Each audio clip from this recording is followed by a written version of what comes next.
Man, I'm really uncreative with all these class-based videos. So let's talk about the Mage experience. My main build is a Lightning Water Mage, and it may not be the strongest by any means, but I do of course find it very fun. If you don't know the gear I run it with, here it is. And it's a great build. It allows me to do 230 on my blast, which is a 100% size drill if you're wondering, and with Soaked Synergy I deal 254. In terms of Soaked Synergy, there's much better stuns, as Paralyze doesn't keep the target in place, being something of a fling move. So it's good for making distance, but as a class, what is Mage like?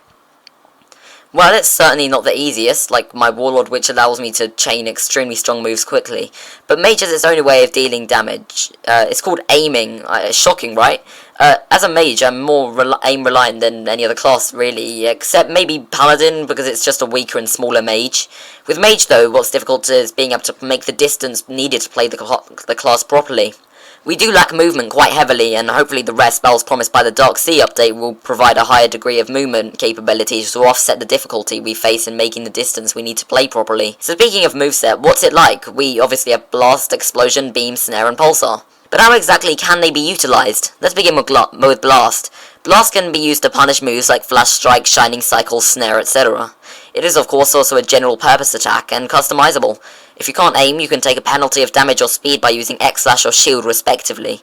X-Slash seems to be what the biggest skill issue players use though, my source being Anna the Sailor. Now onto Explosion. Explosion is one of our two close range attacks, and is of course an AoE, and it can range from a Shining Cycle to the attack that sunk half of Munera in size. Place explosions allow you to put that AoE somewhere else, and are usually used to finish someone off when they're low.